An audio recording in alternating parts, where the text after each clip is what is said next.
Yo soy Laura, compañera de la organización SETEM y bueno, me toca presentar este último eje y comentaros que bueno, hemos elegido este eje porque le damos bastante importancia al hecho de abrir la mirada y de ir incorporando diversos enfoques a la hora de construir alternativas.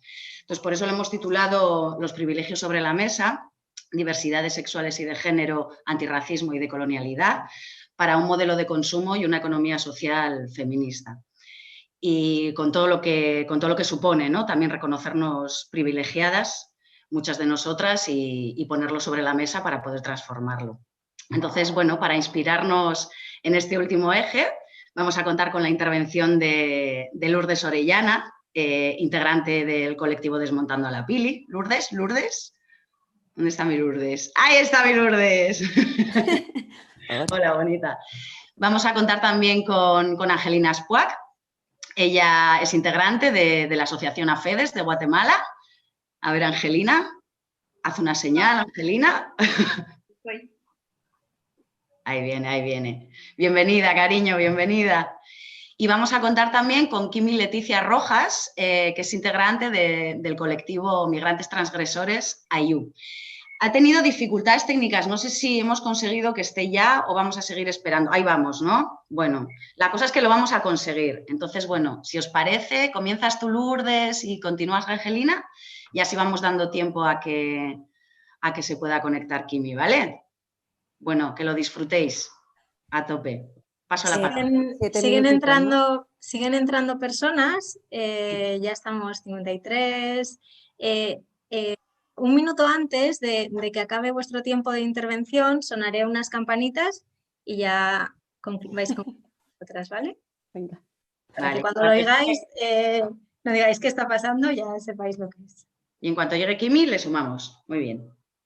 Adelante, Lourdes. Adelante. Bueno, pues hola. La verdad es que no pude estar en las otras sesiones y ya me da rabia. Pero bueno, voy a intentar ser rápida porque me como los minutos y me quedaré cortísima.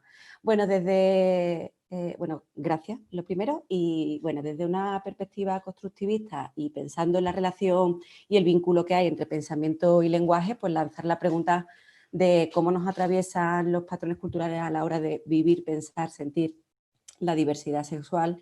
Y desde esta pregunta y desde su reconocimiento, ver cómo nos atraviesa para poder transformarnos y así generar transformación en nuestra vida, en nuestras relaciones y en nuestras organizaciones. Yo formo parte de una cooperativa que se llama Desmontando a la Pili y que formamos parte de la economía solidaria. Y bueno, pues también esto es un reto, yo creo que para todas, que espero que hoy saquemos como muchas ideas. Lo primero, centrar, cuando hablamos de diversidad sexual, ¿no? Que es un concepto como que lo tenemos como muy cercano o muy habitual en nuestra cotidianidad, pero bueno, exactamente de qué estamos hablando. Podríamos como centrar tres conceptos así básicos de sexo, sexualidad y erótica. Sexo entendido como la parte más anatómica, más fisiológica, la sexualidad como la vivencia que tenemos de ese cuerpo que siente, que se expresa, que se mueve, que piensa. Y por otro, la erótica, que sería la expresión que hago yo de esa vivencia. Otros conceptos importantes a la hora de hablar de diversidad sexual sería la orientación del deseo, ¿no? Cómo nuestro deseo se va a orientar a las personas, y la identidad sexual y de género.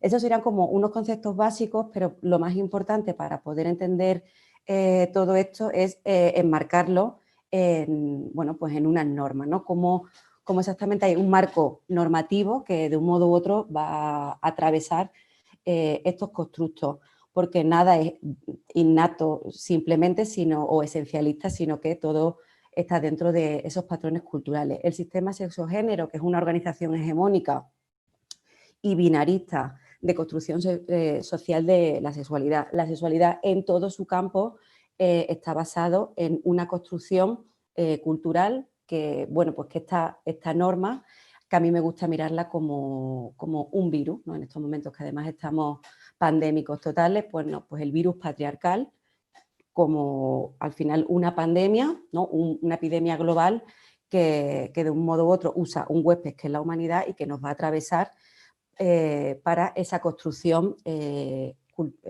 cultural que tenemos de la sexualidad.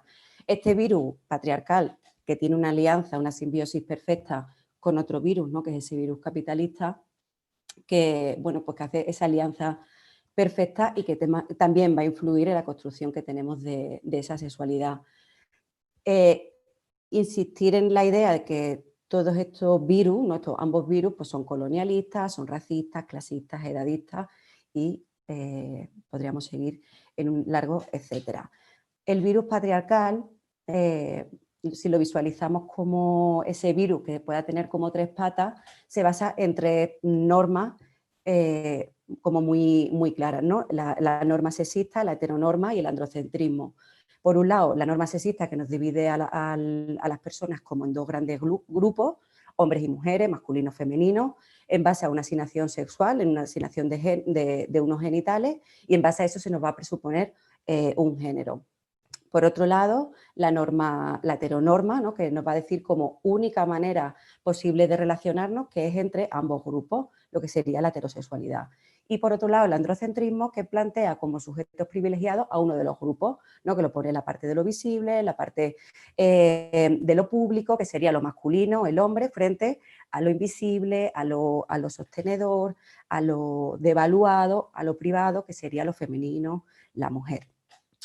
Esas tres patas, ¿no? Que al final pues, construye un virus, ese virus patriarcal que tiene su propio ciclo, que se transmite por esa narrativa, especialmente la narrativa, aunque también la comunicación no verbal transmite información desde el momento del nacimiento, con lo cual por eso esto de que no es algo esencialista la sexualidad. Y claro, pues se absorbe, se penetra, ¿no? Como buen virus y va a ir modificando también pues ese imaginario, va a ir construyendo nuestro imaginario colectivo y va a hacer una construcción personal de aquello que vamos a ir como sintiendo y viviendo. Con lo cual, bueno, pues vaya anulando ese virus patriarcal, nuestra autonomía y nuestra libre construcción sexual. ¿Qué pasa? Que este virus tiene además una sintomatología, ¿no? Como buen virus, que nos va a dar unos síntomas, unos roles de género y unas violencias machistas. En estas violencias machistas están desde los mal llamados micromachismos llegamos hasta los asesinatos. Y una de esas violencias también sería, por ejemplo, la LGTB-fobia o la homofobia y la transfobia, es decir, el uso aquí de las palabras, también por la economía del tiempo, usará a lo mejor seguramente más homofobia, ¿vale? Pero que sea LGTBQI-fobia, ¿vale?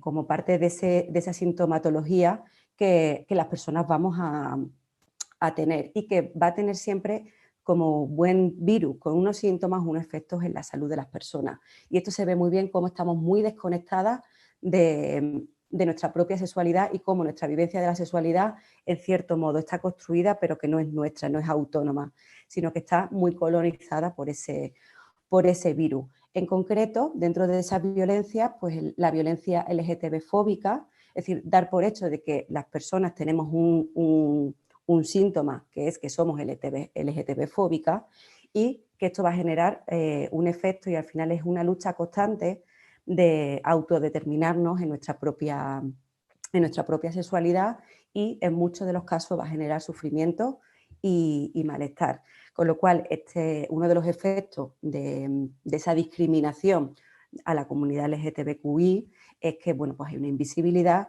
y una no aceptación de la propia realidad. Como personas que nos hemos construido en este marco social, hemos debido interiorizar o damos por hecho que hemos interiorizado este imaginario colectivo, es decir, este mensaje social, con lo cual tenemos esa fobia social interiorizada, es decir, todas las personas somos LGTB-fóbicas hasta que no se demuestre lo contrario.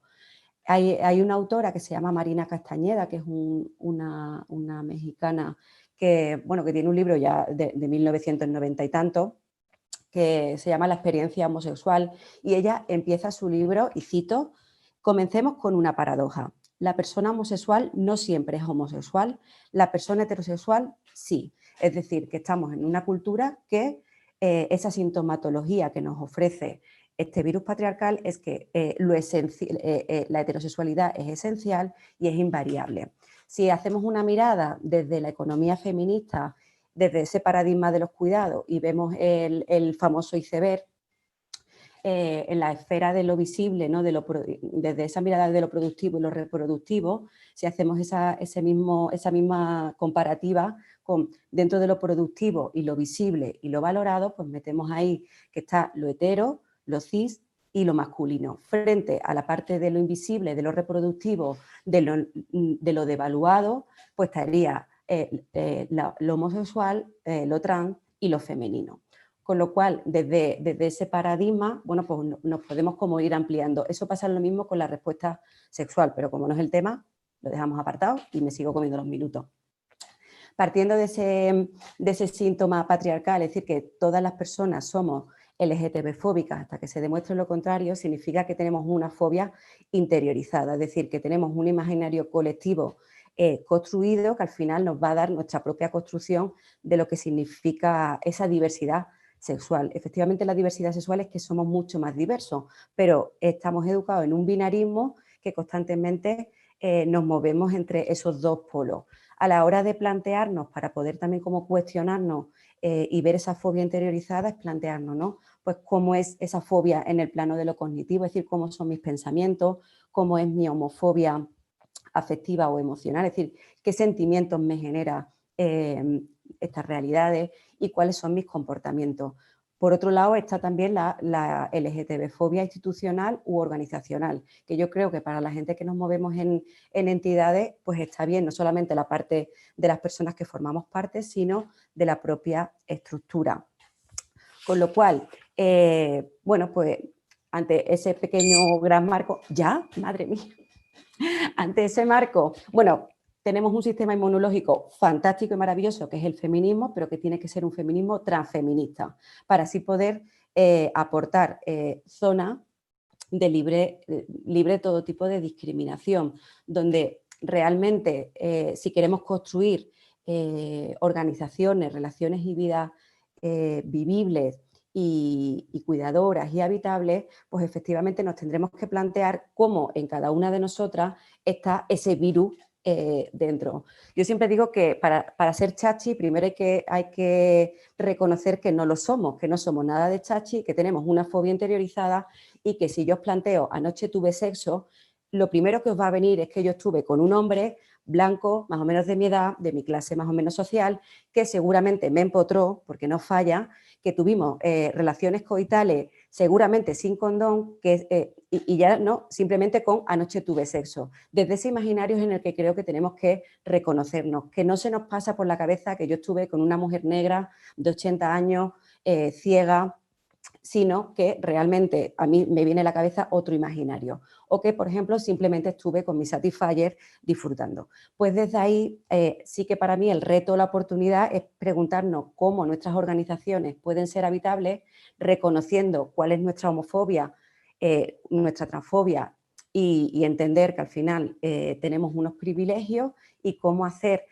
bueno, renunciar a ellos para realmente, bueno, pues construir algo que yo creo que el feminismo también nos da como idea desde lo propositivo, la sororidad, la seguridad y la comunidad, pues como un decálogo de buenas prácticas para hacer nuestras relaciones, nuestras vidas y nuestras organizaciones antipatriarcales y desde la diversidad sexual.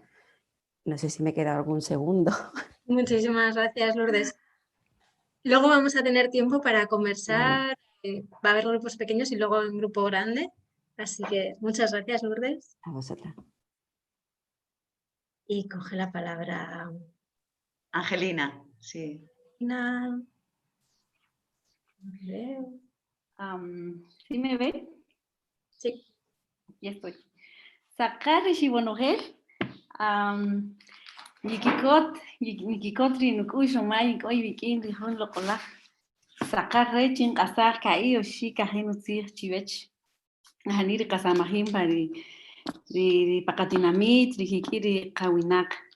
Muy buenos días. Pues estoy muy contenta de estar aquí el día de hoy compartiendo con todas y todos ustedes. Bueno, como tengo muy poco tiempo, no me quedaré en el salud. Para empezar, quizás reconocer cuál es nuestra posición en el mundo y nuestra historia, de dónde venimos. ¿De dónde vienen ustedes? ¿De dónde vengo yo? ¿De dónde venimos? ¿Y cuál es la diferencia que tenemos? Y sí, hay diferencias. Hay historias que nos unen, por ejemplo. Una historia que nos une a ustedes y a nosotras es que, por ejemplo, a las que están del otro lado del charco, ¿verdad? Lamentablemente de ahí se vino la parte que invadió estas tierras, estos territorios.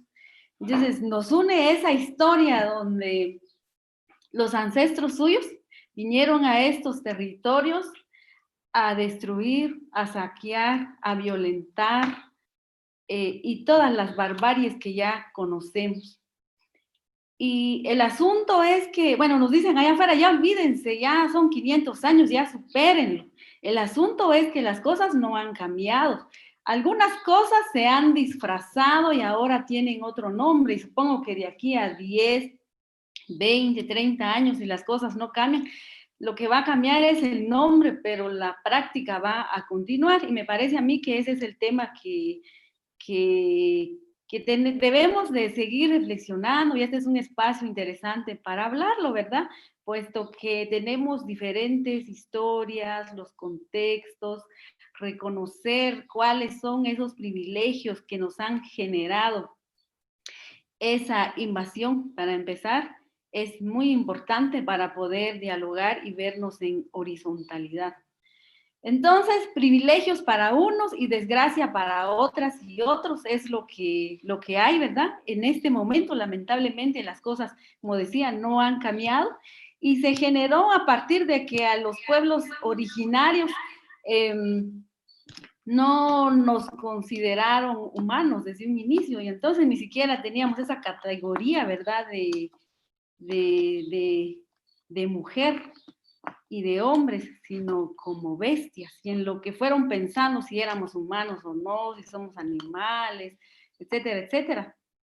Se esclavizó, se torturó, nos quitaron las tierras, se quedaron con las tierras, y a partir de ahí se generó mucha riqueza porque se esclavizó, se obligó a nuestros abuelos, a nuestras abuelas a trabajar de gratis, y entre les quitaban sus tierras, se quedaron prácticamente sin nada. Los pueblos originarios en ese momento lo perdimos todo, y lo único que nos quedó y nos queda para defender es nuestra dignidad.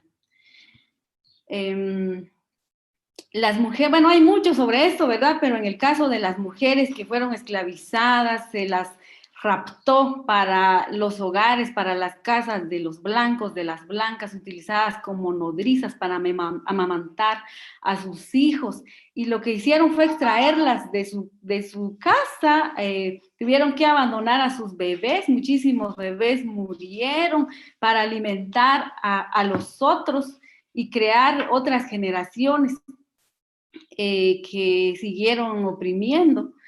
El tema del hilar algodón, a las mujeres se le ponían tareas interminables, descuidaron, digamos, su casa, sus hijos murieron de hambre, de desnutrición, porque les exigieron entregar cierta cantidad de algodón, también de tejidos. Ellas tenían que tejer ese algodón y entregar mantas, diversos textiles, lo que evidencia también que las mujeres ya sabíamos tejer en esa época, aunque se dice que no.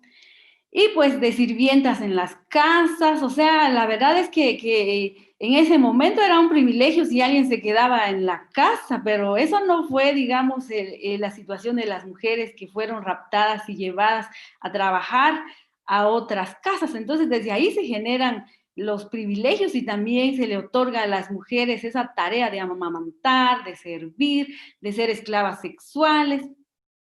También nosotros hablamos de la violencia epistémica, la quema de documentos, de tantos escritos, de calendarios, la violencia epistémica que hasta el día de hoy continúa, porque esta extracción a partir de que nos agarran como objetos todo el tiempo, ya estamos hartas y hartos los pueblos, muchos ya no quieren dar entrevistas cuando se llega siempre a extraer, pero nunca se devuelve esa información, luego ya los encontramos en libros, en librerías famosas, a un precio altísimo, en el cual los pueblos, ni los pueblos mismos tienen acceso a esos libros, pero lo que sucede es que si ya desde las organizaciones de expresiones de pueblos originarios hablamos de nosotros mismos o hablamos de nuestros conocimientos, ya alguien más lo teorizó, y por lo tanto, si escribimos y publicamos, tenemos que citarles sobre algo que dijeron o que observaron de nosotras. Entonces, eso es parte de esa colonización que continúa. Y por otro lado, la extracción, ¿verdad? El despojo de las tierras, la extracción de minerales que se dieron desde la colonia y hasta el momento continúa. Y pues prácticamente la verdad es aquella producida por la ciencia. Como ya ustedes saben, hay métodos para construir la verdad, para construir ciencia, y esa es la que vale, más no vale el conocimiento que se genera y se practica desde los pueblos. Se considera como atraso también las prácticas que existen, pero desde ahí hay, digamos, otras epistemias que el mundo no puede ver porque nuestra mirada es tan corta que solo se cree que desde Europa es donde se genera el conocimiento, donde hay gente inteligente, y desde acá, de este lado, pues se nos ve como tontos, como los que no piensan, a quienes hay que venirles a enseñar, a salvar, y además se creen con la autoridad moral para decirnos que, por ejemplo, a mí me ha pasado, he estado en muchos foros y casi siempre nos preguntan, ¿y cómo vive usted la violencia en su comunidad? Y casi que queriendo decir que acá el patriarcado, el machismo y los hombres son los más bestias que puedan haber en el mundo. Y cuando nosotras hurgamos un poco más la historia, escuchamos a Aura Cumes y nos formamos en cuanto a nuestra memoria histórica, encontramos que no necesariamente era así. Y entonces nosotras venimos y cuestionamos, entonces, ¿de dónde vino este tema de violencia?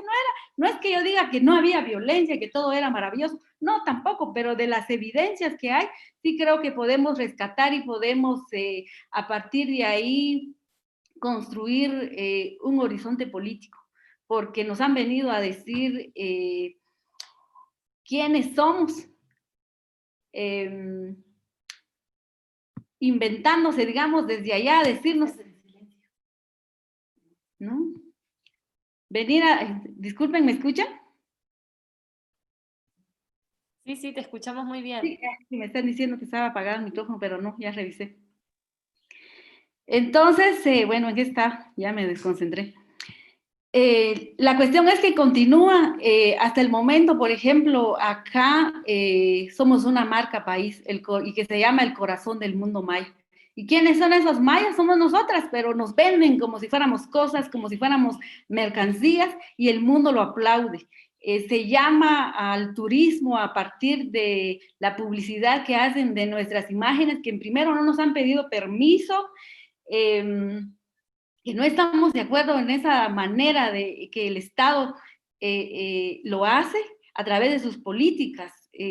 Utiliza el cuerpo, la imagen de mujeres mayas con su indumentaria para atraer al turismo, y al Estado le genera muchísimo dinero. Eso lo hemos dicho, hemos interpuesto acciones, amparos, estamos en espera de una sentencia en donde decimos que eso es cosificar y es una forma de violencia hacia las mujeres, pero el mundo realmente aplaude eso. Las postales en donde aparecen las imágenes, primero no les han pedido permiso y tampoco les han pagado, pero haga eso con un futbolista famoso, a ver si no se le viene una demanda encima.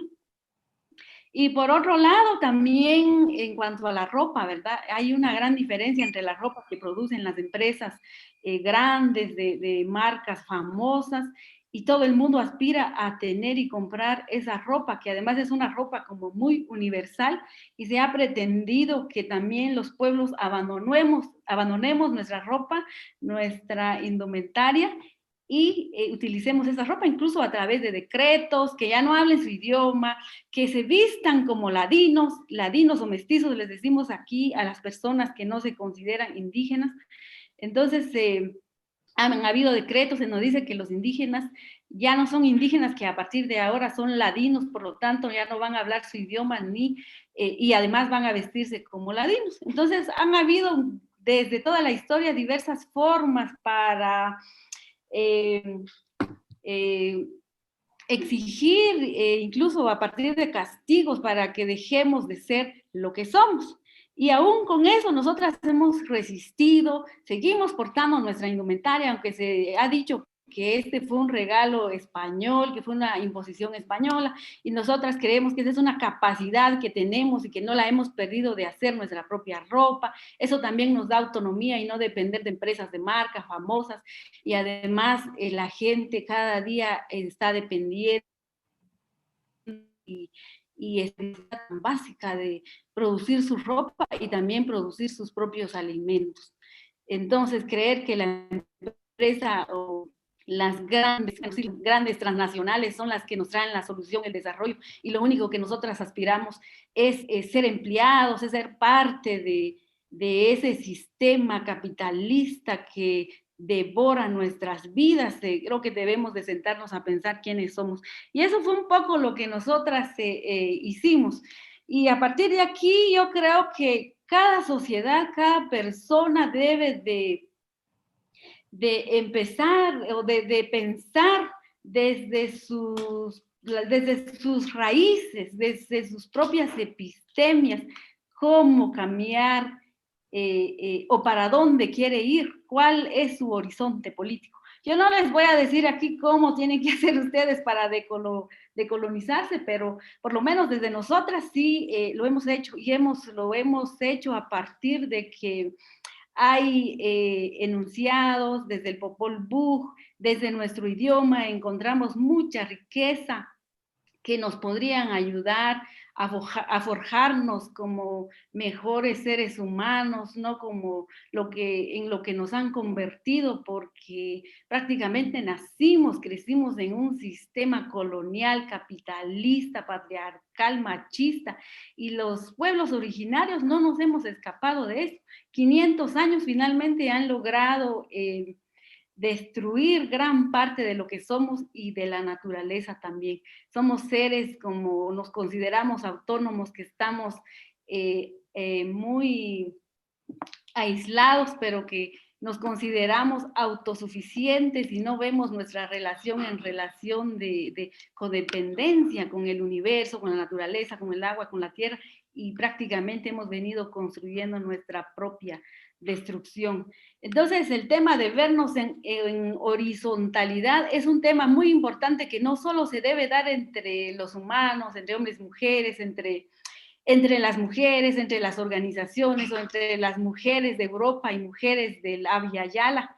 Hay una situación ahí que en el discurso está presente y es muy bello todo el tema de la sororidad, pero ya cuando nos relacionamos se sienten las jerarquías, y siempre sucede que, por lo menos aquí en Guatemala, entre las mestizas ladinas y las indígenas siempre se siente esa situación de que siempre nos siguen viendo como parte de la servidumbre de las mujeres mayas, aunque nos relacionemos supuestamente en horizontalidad con las feministas.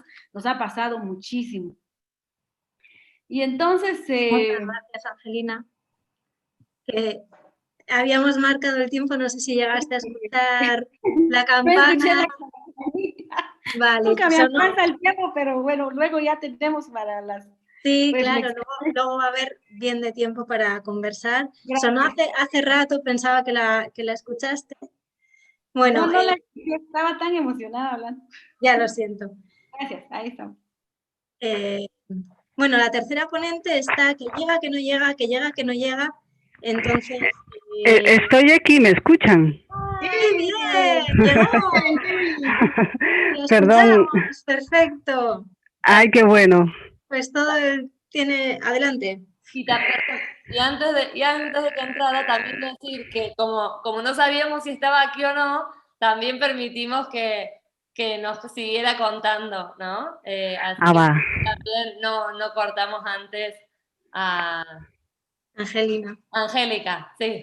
Porque bueno. está muy interesante y esperándola. Muchas gracias. Bueno, ya está.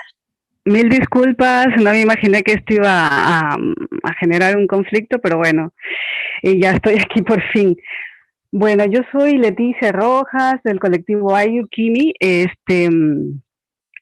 Yo voy a hablar un poquito sobre el trabajo que viene haciendo el colectivo Ayu. Bueno, comenzar diciendo que somos un colectivo de aproximadamente 5 compañeros, más la comunidad antirracista que nos arropa también. En este sentido, me gustaría decir los nombres de los compañeros, que es Iquillo Piña, Alex Aguirre, Francisco Godoy y Lucrecia Mason. Bueno, el colectivo Ayu viene trabajando desde 3 perspectivas importantes que tiene que ver con una articulación entre el arte, la reflexión creativa, también académica, y el activismo. Y es un colectivo que se autodefine como antirracista y anticolonial. Es un colectivo que tiene que ver con las disidencias sexuales y de género. Los cuerpos que representamos somos cuerpos racializados, migrantes en su mayoría, básicamente nuestra lucha aquí es hacer una reflexión con respecto a las disidencias sexuales desde una postura anticolonial, haciendo una recuperación de la crítica que tiene Adri Ayala con respecto a la conquista española y con respecto al genocidio que generó también el Imperio Español en nuestros pueblos. En este sentido, el colectivo Ayu viene trabajando en 4 ejes, a mi manera de ver, importante. Es un poco una clasificación aleatoria, pero que nos ayuda como a entender desde dónde trabajamos. Entonces tiene que ver un punto con el proceso político y el activismo de personas migrantes racializadas en el contexto español. Son políticas antirracistas decoloniales desde las disidencias sexuales, es decir, contra una política heteronormativa o heterocolonial, como la estamos llamando desde aquí. El segundo punto tiene que ver con las exposiciones que hemos realizado como parte, exposiciones artísticas, creativas y políticas, que tiene que ver con una crítica a la colonialidad. El tercer punto tiene que ver con un programa de estudios que estamos trabajando desde el programa de prácticas subalternas, y un cuarto punto que tiene que ver con la importancia de recopilar la memoria que estamos generando como migrantes racializados en el contexto español, y desde ahí hay 3 publicaciones. Entonces voy a pasar enseguida a describir cada uno de estos puntos, y estos puntos tienen que ver... Un momento, me están comentando que igual puedes hablar sin agarrarte el micrófono, sin acercarte el micrófono, así tú también puedes estar más cómoda. Probamos a ver si te escuchamos bien. Es que como estoy con el teléfono también, ¿ahí? Te escuchamos bien, ahí, te escuchamos bien. Ok, el proceso entonces del activismo que tenemos como colectivo tiene que ver en función de las luchas que tiene también Adri Ayala. Entonces, por ejemplo, trabajamos mucho con respecto al 12 de octubre en coordinación con otros movimientos sociales antirracistas aquí, que no necesariamente tienen que ser disidentes sexuales, sino tienen que ver más con esta identificación como pueblo, como pueblos en América Latina y también como cuerpos racializados aquí. Entonces, por lo general, esta crítica en el marco del 12 de octubre tiene que ver precisamente con lo que hablaba hace poco, con los procesos de conquista y con los procesos de colonización. En este sentido, hacemos mucha crítica con respecto a cómo el Estado español en este momento sigue generando procesos de neocolonización a partir de sus políticas extractivistas dentro de América Latina, por un lado. Por otro lado, también tenemos la articulación desde las políticas migratorias, es decir, hay una crítica muy fuerte del colectivo Ayu contra las políticas de migración que establece el Estado español con respecto a los cuerpos migrantes y cuerpos racializados, como por ejemplo, ahí tenemos la ley de extranjería, tenemos los centros de internamientos, las deportaciones express, y las políticas de discriminación en el marco, bueno, ahora menos, pero en el marco de la salud o en el marco laboral y en el marco educativo especialmente. Y también, por otro lado, establecemos conexiones con los colectivos disidentes sexuales españoles y específicamente con Madrid, por ejemplo, con el bloque disidente sexual o bloques alternativos LGBT en el Estado español y específicamente en Madrid. Entonces, todos estos aspectos políticos son intervenciones en calles y en debate junto con estos movimientos, sobre todo haciendo una crítica a los procesos de modernidad que generan estos nuevos discursos de blanqueamiento, donde los cuerpos racializados y los migrantes seguimos siendo excluidos. Eso por un lado. En el marco de las exposiciones hemos tenido como colectivo AYU, ¿no? Las exposiciones, dos, que es Devuélvanos el oro, y la segunda exposición es No nos culpen de lo que pasó. El primero, Devuélvanos el oro, tiene que ver con una residencia artística que hemos realizado en Matadero en el año 2017, y a partir de ello lo que hicimos fue, dentro de la exposición, trabajar el tema de la herida colonial, es decir, de este dolor que genera esta memoria que tenemos como excolonias de la violencia que genera el genocidio y de la institucionalidad de la violencia a través de la colonialidad en el tiempo de la colonia, pero también en estos nuevos procesos. Por lo tanto, en el marco de esta exposición, lo que hicimos hacer una crítica al proceso de esclavitud que se generó en el caso de América Latina con los cuerpos negros y con los cuerpos indios de aquel entonces, en base sobre todo a lo que fue todo la producción de la caña de azúcar y los cuerpos esclavizados a través del sistema de haciendas. Esa es una crítica que hicimos. Otra crítica que hemos hecho también es sobre el expolio que se ha generado en América Latina, ¿no? Y esta representación, ese robo del arte o de la cultura de Abya y que hoy se exponen en museos, ¿no? Como en el Museo de América, como en el Museo de Antropología, cómo de alguna manera este expolio se ve representado hoy en la actualidad y que lo peor no es eso, sino que además hay un usufruto de ese arte colonial en el marco del Estado español. Asimismo, en este sentido, dentro de este trabajo que hemos hecho en el marco de Matadero y en el marco de la exposición, también la crítica al Archivo de Indias. Nosotros hicimos una intervención en el Archivo de Indias en el año 2018 y desde ahí hemos generado una crítica que como todo esta memoria administrativa colonial sigue generando una propiedad privada del Archivo de Indias con sede en Sevilla. Entonces hemos hecho también toda una crítica a esta lógica. Eso en la primera exposición. En la segunda exposición, que se realizó hace poco, en el mes de marzo de este año, en el marco de la Bienal de Sydney en 2020, allí lo que hicimos es una instalación que tiene que ver con el tema No nos culpen de lo que pasó. Esto se refiere a este dolor colonial que nosotros, como cuerpos racializados viviendo en España, sentimos y vemos que este dolor sigue presente, porque es un dolor cotidiano, es una discriminación cotidiana en la que vivimos y por lo tanto, dentro del marco artístico, lo que hemos venido haciendo precisamente es expresar ese dolor, pero también expresar las posibles alternativas. Y en este sentido, hemos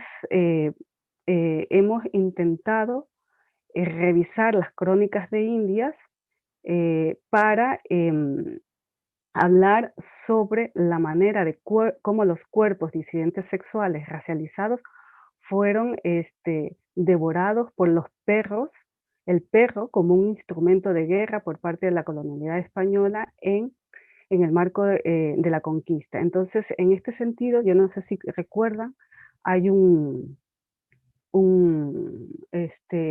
los cuadros de Teodorio de Brito hacen una representación de homosexuales o disidentes sexuales siendo devorados por los perros de Vasco Núñez de Balboa. Alrededor de esta imagen, lo que hemos hecho es precisamente, así como los perros mataron a indios sodomitas, la idea es que hoy bailamos al son del perreo como música que se instala en América Latina o en Abya, hacemos una reinterpretación de aquellos perros del pasado con con perrear y bailar la alegría y el dolor y el goce y el deseo a pesar de este dolor colonial que trabajamos, que sentimos aquí. Entonces, en ese sentido, hemos intentado que esta representación haya una conexión entre el pasado y el presente para hacer una denuncia tanto del pasado como del presente. Y asimismo hemos reproducido en estos espacios de exhibición artística el tema de la huaca como un espacio de protección, de reinventar nuestros ídolos, de aquellos que se llamó de alguna manera como idolatrías, la extirpación de la idolatría, al igual que la extirpación de la sodomía, lo ponemos en evidencia para hacer frente y para visibilizar cómo el sistema colonial español es quien institucionaliza el delito de la sodomía, el pecado nefando de la sodomía. Entonces, en ese sentido, nuestras muestras artísticas y políticas vienen generando esta crítica y esta denuncia, pero al mismo tiempo ha sido importante para nosotros recuperar estos nuevos, estas nuevas ritualidades o espiritualidades que vienen de las disidencias sexuales, como por ejemplo hemos recuperado la noción del enchaquirado, que el enchaquirado es lo que hoy conocemos como la homosexualidad en la zona del Pacífico, especialmente en la ciudad de Guayaquil, en Ecuador y en toda esta zona del Pacífico. Entonces, esos, por ejemplo, han sido uno de los que hemos recuperado y hemos intentado recuperar esta genealogía para no entrar en las disidencias sexuales solamente desde esta noción de género, hombre o mujer, o femenino y masculino, sino que la sexualidad lleva más allá y tiene otras implicaciones que ver en este sentido. Entonces, sí. Antes he sonado la campana. Ah, perfecto. Claro, pero no estabas cuando lo hemos explicado, entonces he visto que te sorprendía el sonido. Sí. Era para ir acabando tu intervención, porque ahora el siguiente paso es que las personas vais a poder ir a grupos pequeños a seguir conversando y luego volver al grupo grande y ahí vamos a seguir conversando todas juntas. Perfecto, entonces me quedo hasta ahí, sí. Perfecto, muchas gracias a las tres por vuestras intervenciones. Bueno, pues ahora tenemos un rato para poder compartir en este grupo grande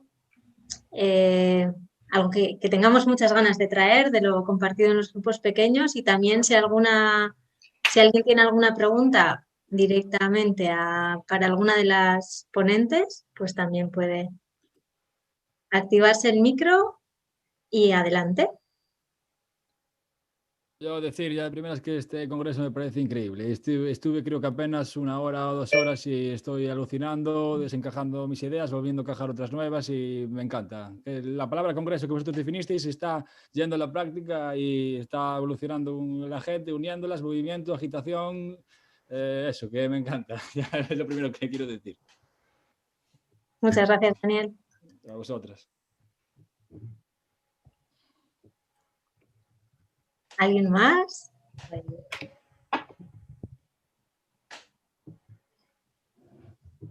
Bueno, yo quería decir, ¿es posible? Sí, soy claro. Herminia, la que está ahí.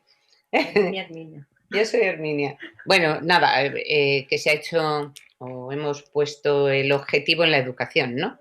Para cambiar todo este sistema de creencias que además producen graves problemas físicos, mentales y emocionales en los seres humanos, ¿no?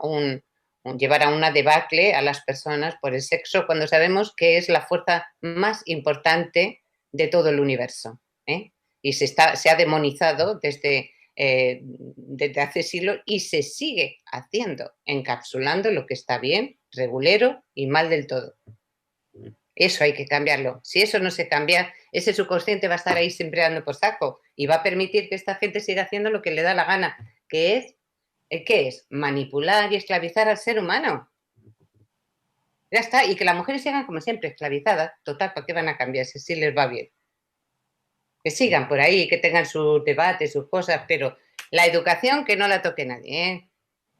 Vamos a ver, no vaya a ser que les dé por usar su voluntad y su libertad, que saben que nadie les puede coaccionar ello. No, nadie se lo puede quitar.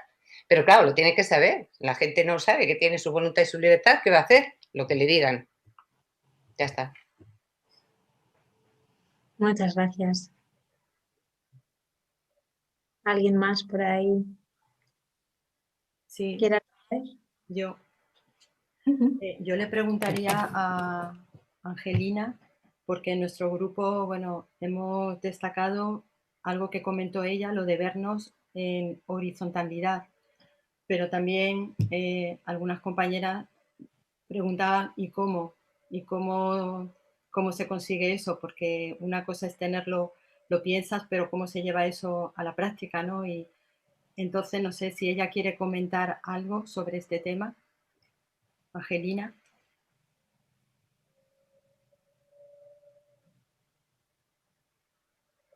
Bueno, quizá yo no tenga la respuesta exacta ni la receta para eso.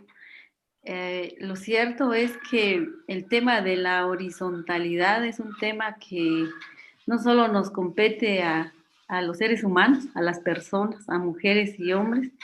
Hay un mundo que ha puesto en medio de todo lo que tiene vida a los seres humanos como los únicos con derechos y no vemos más allá.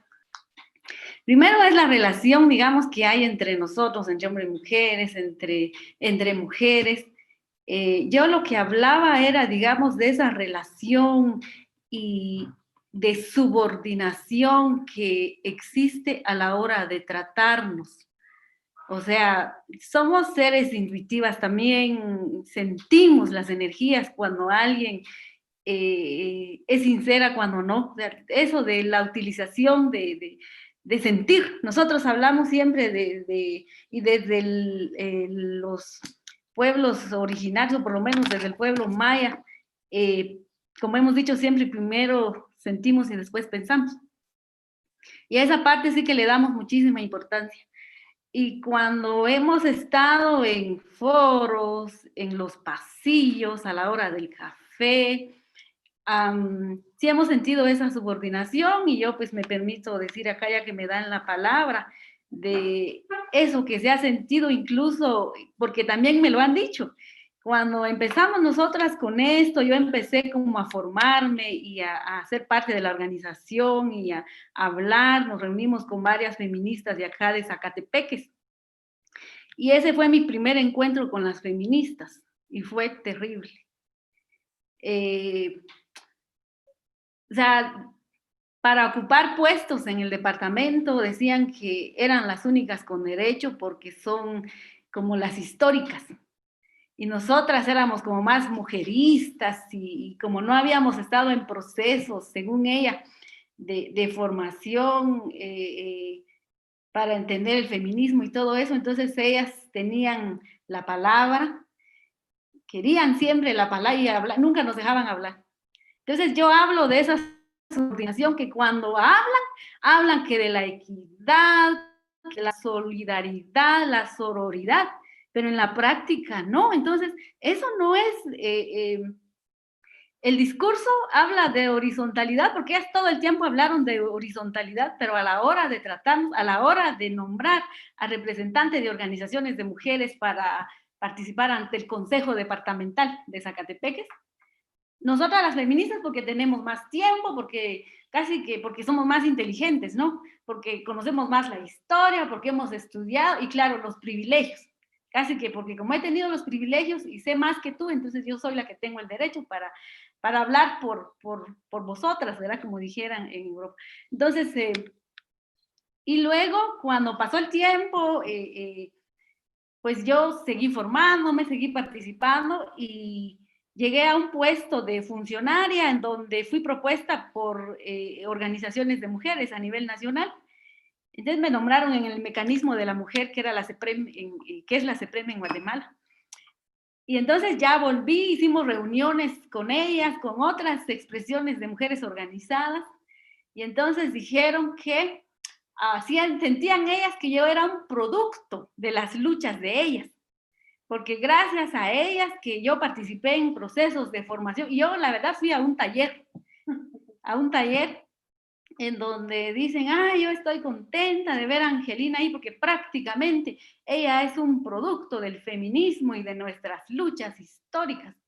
O sea, siempre eso, o sea, a mí me ofendió, pero bueno, me aguanté, ¿verdad? No dije mayor cosa porque todo el mundo quería hablar y ya no pude hablar. Entonces, a partir de ahí es que nosotras decimos que esa situación tiene que cambiar. Yo me imagino que a raíz de los años, como una crece también, ¿verdad? Comete errores, dice disparates. Yo espero que hayan cambiado, pero yo lo que sí hice fue alejarme, porque para mí esa no era una relación saludable, ni nos impulsa a nosotras como a Fedes, ni a mí en lo personal, a hacer alianzas con alguien que piensa y que nos trata así. Entonces, por salud mental, yo me alejo de esas personas y mejor construyo con mi comunidad, con las mujeres de mi entorno, que tenemos el mismo contexto, porque entre nosotras nos entendemos perfectamente. De esa relación es la que yo hablo, y sí les cuento eso porque lo viví, y pues no se me olvida, porque son cosas como que se quedan, ¿verdad? En la memoria, en el corazón, y pues sí lloré en su momento. Yo decía, pero ¿por qué nos tratan así? Bueno, pero primero eran ladinas, ¿verdad? Mestizas, y los abuelos nos dijeron, tengan cuidado con los ladinos, porque son mentirosos, porque engañan. Entonces yo decía, tenían razón los abuelos. Entonces, un poco la idea de ahora no es seguir pensando así, que aquellos son los buenos, o nosotras somos las buenas, y aquellas las... No es eso, sino realmente de construirnos y forjarnos como mejores seres humanos para vivir felices la vida de lo que nos queda en este tiempo, ¿no? Yo tengo 43 años, no sé cuántos años me queda, pero yo quiero vivir feliz, quiero sentirme libre y pues no quiero las imposiciones que me vengan a decir cómo es que me van a liberar, cómo me van a salvar. Un poco esa es la cuestión, ¿no?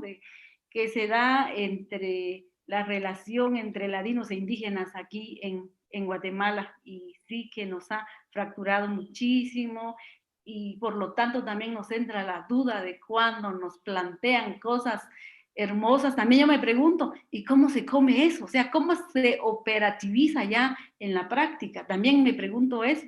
Y lo otro que yo hablaba también de la naturaleza es considerarnos como hermanos, a los árboles, a las flores, a las abejas, porque es como vernos a nosotros mismos. Un poco desde ahí la cosmovisión maya, y nosotros creemos que es algo que hay que retomar porque es algo que nos ayuda a vernos no en relación de jerarquía, sino vernos como interdependientes, como codependientes uno de otro. ¿Qué pasa si se mueren todas las abejas? Se termina la vida porque son las que polinizan. Pero vemos a una abeja pequeña, la matamos y la tratamos como nos da la gana, peor si nos pica, ¿verdad?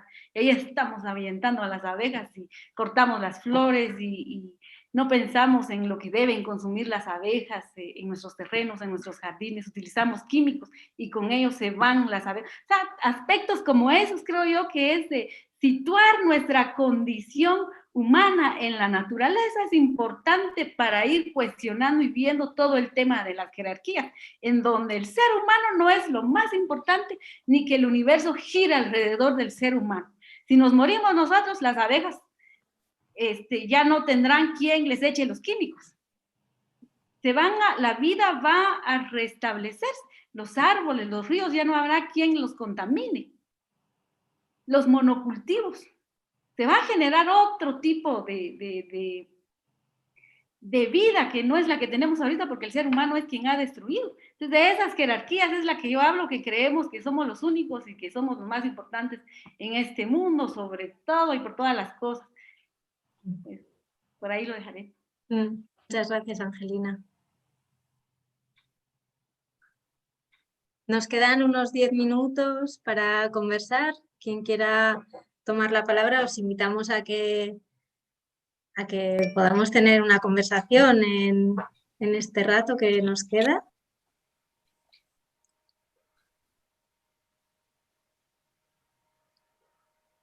Bueno, a ver, yo no quiero ser pesado, que ya intervine antes, pero decir que me gustó lo que dijiste, Angelina, de un poco respecto a las abejas, ¿sabes? Que me pareció bastante bonito estar conectado con la naturaleza y... Sí. Y bueno, eso me pareció bonito. Qué sensible. Oh. Oh. Muy bonito. Muchas gracias. Pero sí, sabes que si por ejemplo, no, a lo mejor me equivoco, pero Lo que tú decías, si desaparecen las abejas, no, si desaparecen las abejas, como que se deja de polinizar. Y si desaparece, pues, por así decirlo, la raza humana, es como que las abejas mejor están de manera protegidas porque no se echan químicos y pueden estar como más sanas y eso. Muchas gracias. Ay, Leticia, sí, vas a coger. Sí, también lo que hablaba Angelina, y es con respecto a esta relación donde el ser humano es como el centro, y nosotros también decimos que el ser humano no es el centro. Y en este sentido me parece sumamente importante remirarnos como seres conectados, ¿no? Entonces valoro mucho en ese sentido, y por lo tanto al mismo tiempo cuestiono en este marco es el tema de los derechos humanos, ¿no? El tema de los derechos humanos, incluso los derechos humanos entendidos como estas formas de inclusión, como estas formas a veces tácticas que utilizamos los movimientos sociales para trabajar o hacer disminuir todas nuestras situaciones difíciles, pero esta exagerada centralidad, claro, deja fuera de foco todo lo que nos está proponiendo Angelina, ¿no? Entonces, es cómo descentralizar el foco sobre esta lógica de humanidad, que además es una lógica de humanidad desde Occidente, o sea, la lógica de humanidad que nos está presentando la compa es desde otra visión, desde otra cultura, que conllevan otras articulaciones que esta noción de humanidad de Occidente no la tiene, ¿no? Pues sí, hablabas de derechos humanos y ¿dónde están los derechos de la naturaleza? Por así decirlo. Claro.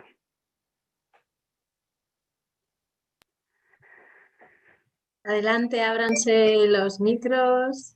Se puede.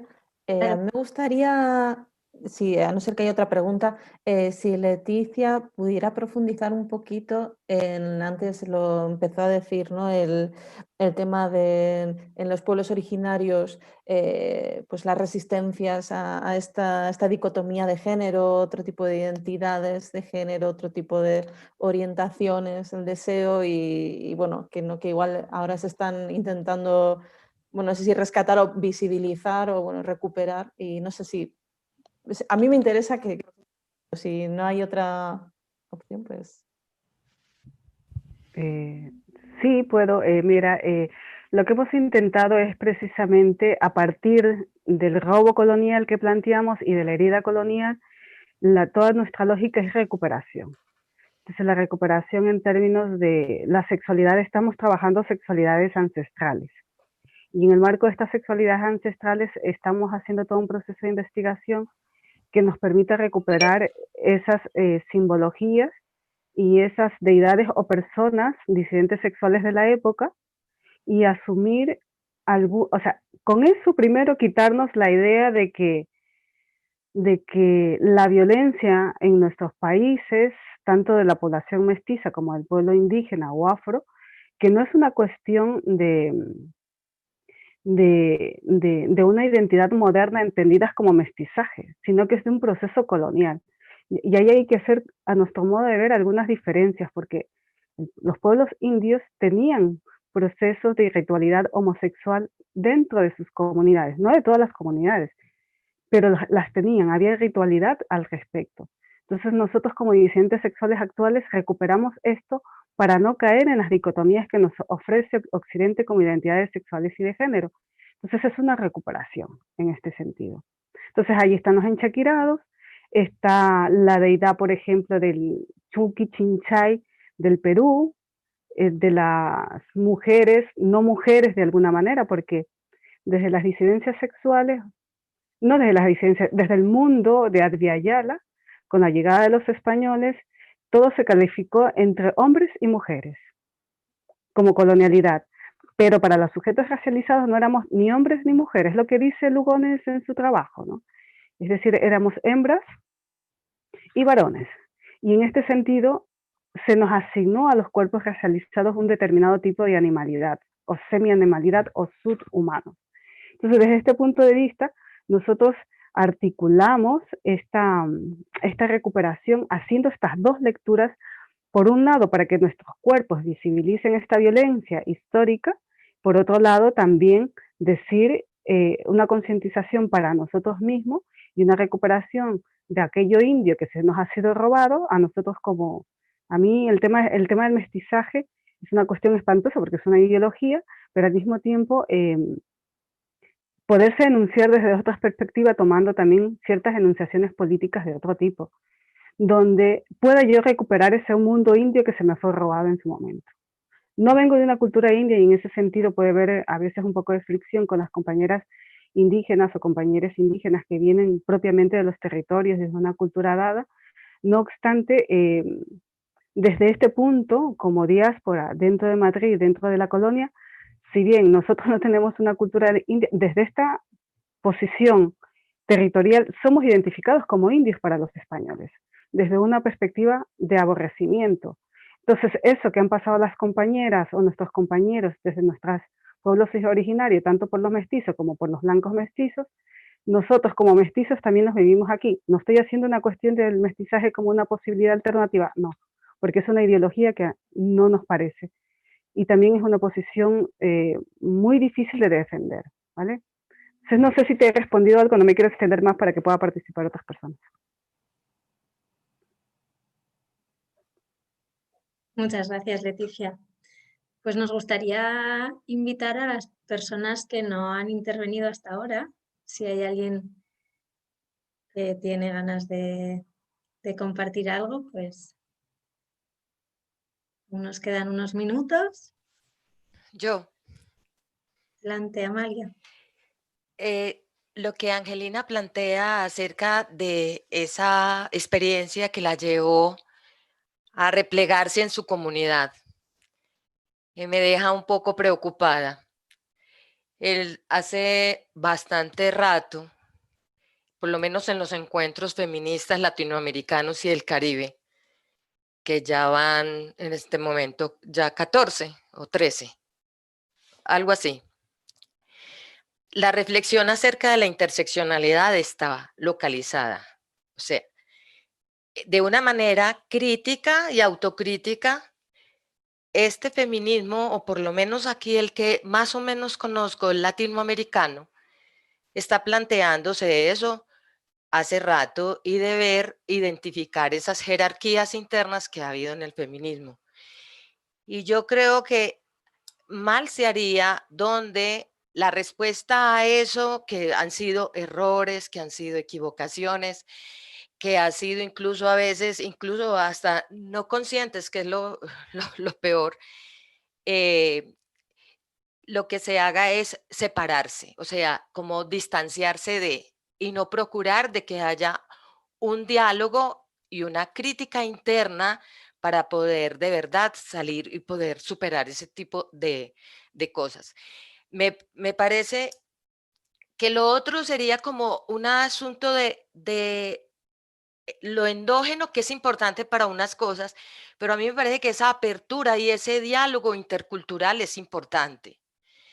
Y que es echar mano y apelar a la interseccionalidad, que a mí me parece que es bastante importante, o sea, es hablar de la democracia real.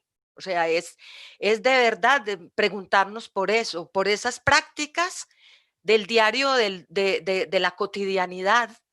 ¿Cómo estoy yo ejerciendo el poder? ¿Cómo estoy yo relacionándome con las personas, con las mujeres? ¿Cómo estoy...?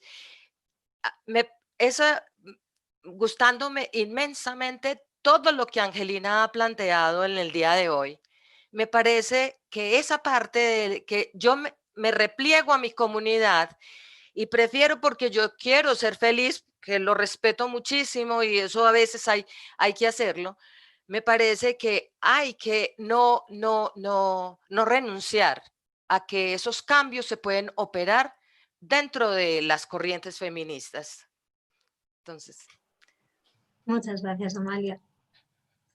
¿Alguna otra breve intervención antes de ir cerrando esta conversación? Sí, perdona, Angelina, ¿me podrías decir en qué región de Guatemala?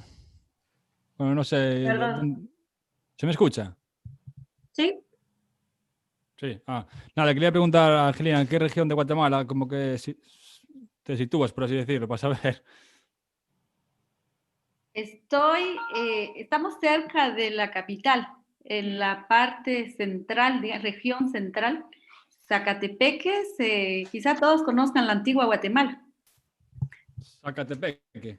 Zacatepeques, ajá. Hay 6 comunidades mayas en Zacatepeques, pero se habla más de la antigua. Y casi toda la inversión pública se hace en la antigua, en cuidar las piedras, las ruinas que hay en la antigua, pero hay muchísimas comunidades mayas alrededor. Yo solo quería, aprovecho el espacio, para decir algo de último, que, bueno, los pueblos indígenas no somos una comunidad cerrada, estamos abiertas al diálogo y creo que seres humanos podemos ir aprendiendo, ¿verdad?, de nuestros errores y construir, y me parece que este espacio eso es lo que pretende, de escucharnos entre todas, todos nosotros. Pero sí hay cosas que no podemos evitar decirlas y aquí todo el tema extractivismo ha causado mucho daño y cada día es más fuerte y el Estado lo avala, el despojo continúa. A raíz de eso están matando a los indígenas de acá. Mujeres y hombres los están matando quienes defienden la tierra, autoridades indígenas, algunos activistas, defensores de derechos humanos, pero principalmente a las autoridades indígenas, a los líderes indígenas. ¿Y qué hacemos? ¿O qué podrían hacer ustedes estando en Europa? ¿Qué hacemos los que estamos del lado del Abya-Yala? Por ejemplo, hay un compañero defensor del río Cabón, Bernardo Caal Scholl, que ya lleva casi 8 años preso por defender el río, porque los están desviando por los monocultivos, por las hidroeléctricas, y aquí principalmente hay un señor que es de España, el responsable, la empresa Cobra, de Florentino Pérez, presidente del club del Real Madrid. ¿Qué hacemos con él? O sea, ¿qué hacemos nosotras desde acá? ¿Y qué hacemos con esa gente con el que yo pienso que de las que están aquí nadie coincide con la visión de mundo de este señor? Ni aquí, ni aquí, ni aquí. O sea, es un capo, verás, tiene todo, absolutamente todo. Pasa por sus manos. Entonces no hay nadie que se pueda meter con él. Me parece importantísimo lo que estás diciendo, porque no es solamente en una zona del mundo, es que es a nivel global y es este señor, efectivamente, está relacionado con todo lo que tiene que ver con el medio ambiente, todo. Y lo que no también. Claro, no hay derecho, porque es que está hundiendo a comunidades indígenas enteras, hundiéndolas en la miseria, haciendo que desaparezca. ¿Qué derecho tiene? ¿Por qué? ¿Y por qué nos callamos? ¿Qué pasa con los políticos? ¿Sabe? No puede ser, no puede ser. Hay que obligar a esos políticos a que hagan política. Pero viene luego la gente bien que le gusta el Real Madrid y todo esto, ¿no? Las subvenciones que recibe. Está metido hasta en la mierda literalmente, porque es que incluso los residuos de todas partes, él se encarga. O sea, y encima no recicla. Quiero decir, cobra por reciclar, pero no hace absolutamente nada, lo deja ahí a la intemperie. Es decir, es muy grave y es para tomar conciencia de que, coño, que es un señor que tiene todas las constructoras habidas y por haber, está contaminando todos los ríos, pero bueno, ¿sabes? Gracias, Maite, también por haber intervenido, Herminia. Sí, conectar con lo que hablábamos ayer de los consumos. Relacionado, nosotras desde aquí sí que podemos, es algo que sí que está en nuestras manos, ¿verdad? De decidir a quién y quiénes, cómo consumimos. Maite, ¿sí? Y ya vamos acabando, Maite. ¿Querías que al final, yo lo que veo que es importante al final sensibilizarnos con estas realidades indígenas, con otras realidades que igual desde Europa parece que solo tenemos que familiarizarnos con la palabra les y ya parece que ya estamos sensibilizadas y ya entendemos lo que es la diversidad. Y no, la diversidad es les, los, lis, luz y todo lo que sea. O sea, y al final lo que decís desde el consumo, no es solo este señor que está apropiándose de los ríos, sino desde la ropa que nos compramos, desde desde el día a día, desde cómo nos relacionamos con otras personas, ¿no? Desde la actitud que le ponemos de escucha, de comprensión, de vamos a apropiarnos de lo que es nuestro, desde nuestro derecho a existir, a respetarnos, y todo esto que decías de la tierra, ¿no? Al final no somos nada sin la tierra. Tenemos que volver a enraizarnos con la tierra, con cuidarla, porque ese es nuestro cuerpo.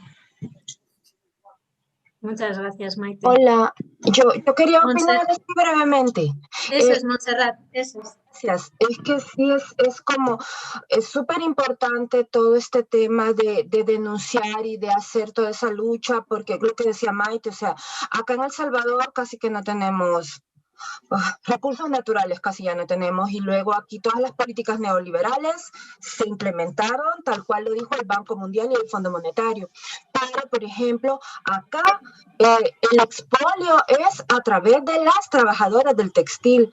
Aquí producimos la ropa que se vende en el norte global y en condiciones de precariedad impresionantes y de irrespeto a la vida, a los cuerpos, a la salud de las mujeres que lo fabrican, ¿verdad? Entonces, es muy importante todo este tema de que reflexionemos nuestros consumos y que tratemos de irnos deconstruyendo desde ahí, pero también nosotros hemos evidenciado cómo la movilización internacional de los grupos de consumo, de la gente consciente que quiere hacer una aportación y un cambio hacia las políticas extractivistas de sus estados sobre nuestros territorios y nuestros cuerpos, también generan resultados importantes y son valiosos. Entonces, yo sobre eso quería hablar porque así como el Florentino Pérez se lleva el agua, que tiene un pueblo de toda la vida, así este otro hombre, el dueño de Zara, está multimillonario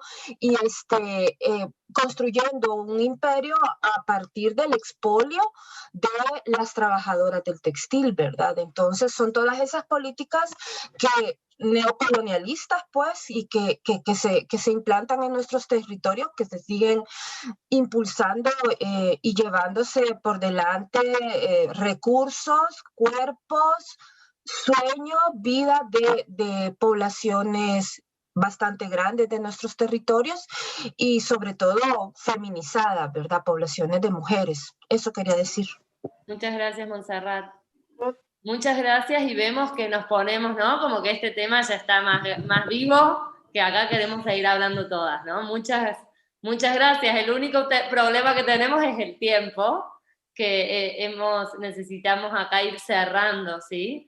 Entonces, si hay muchas más cosas que decir, por favor, en el chat queremos recibir todo esto, así que no dejen de escribirnos en el chat, porque en este momento le vamos a dar la palabra de 1 minutito a cada una de las ponentes para cerrar, ¿sí? Que nos digan así en una idea final o lo que quieran para cerrar este momento. Agradecerles un montón que nos hayan despertado y que nos hayan traído todos estos debates y estas compartires. Adelante, Angelina, que tú antes querías hablar y si quieres...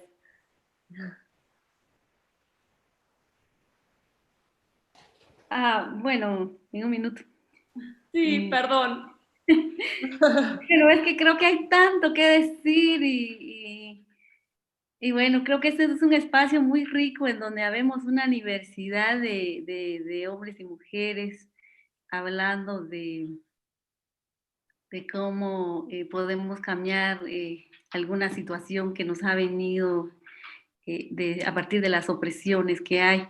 Y a mí me parece que la autocrítica es muy importante, desde cómo tratamos a los demás, no solo a los seres humanos que nos rodean, a nuestra comunidad, cómo tratamos a los animales, o sea, ir revisando. Y aquí nosotras siempre decimos, bueno, ¿cómo se hace eso? ¿Cómo todos los enunciados hermosos que se han dicho y se seguirán diciendo, inventando?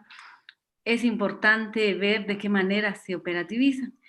Y en eso nosotras hemos definido que somos una red la red de la vida, donde el ser humano es un invitado, una invitada más.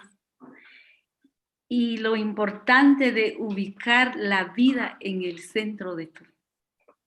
La vida en el centro de esa red. Y cada vez que hagamos algo es importante preguntarnos si va a deteriorar esa vida, si va a dañar los ríos. Si la respuesta es sí, entonces no lo hagamos.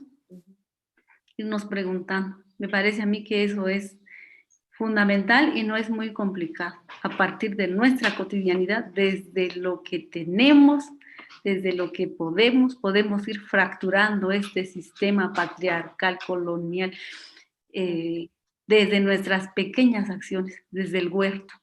Me parece a mí que si hemos entendido por qué lo hacemos, ya no, pues nos reímos. De nosotras se ríe mucha gente diciendo, ¡ay, aguanten las mujeres de Aferes! Dice que su desarrollo es un huerto. ¿Qué se va a ganar con un huerto? Cuando caemos y ponemos el dinero en el centro. Desde plano nada va a funcionar y todo es atrás, pero no se trata de dinero, se trata de cuidar la vida. Si cuidamos todo lo que hay a nuestro alrededor, nos cuidamos a nosotras y nosotros mismos. Muchas gracias, Angelina. Gracias por darnos ese como consejo tan práctico y específico. Pues eso, Lourdes, continúo yo así brevemente para... Bueno, yo sobre todo porque, bueno, la verdad es que estaría escuchando todo el rato porque, bueno, yo creo que una de las cosas que tenemos que aprender a hacer es dejar de tener miedo a desmontarnos y a deconstruirnos y abandonar los pensamientos y todo el aprendizaje occidental que tenemos como si fuese el único válido. Y creo que algo que se nos ha enseñado es que de lo mental pasábamos a lo corporal, y yo creo que antes lo decía Angélica, ¿no? Que al final es ir al cuerpo, al orgánico, y que de lo corporal poder trabajar. El tema de cambiar el foco, ¿no? De donde tenemos el centro e irnos más como a las periferias. Creo que al final ahí es donde podemos escuchar, aprender y no tener miedo a deconstruirnos. Es decir, para mí el desmontarnos es algo maravilloso, y creo que escuchar saberes es algo que en Occidente no estamos acostumbrados. Incluso en el propio Occidente las diferencias entre norte y sur también se ven como muy, muy claras, donde se pone el foco del conocimiento y de lo que tiene valor, y sin embargo, bueno, pues desmontar ese punto e irnos al orgánico, que creo que es lo que tiene más sentido. Muchas gracias, Lourdes. ¿Y dónde está Leticia? Hola, aquí estoy. ¿Se me ve? ¿Se me escucha? Perfecto. Vale, yo de decir que desde esta realidad diaspórica es también como esta deconstrucción ha supuesto también en este marco una deconstrucción de la modernidad, de encontrarse cara a cara con la colonialidad bajo este sistema. No es que en estos países no lo esté, lo está, pero desde este sentir, desde esta localidad, todo es mucho más fuerte, como cuerpos concretos, y al mismo tiempo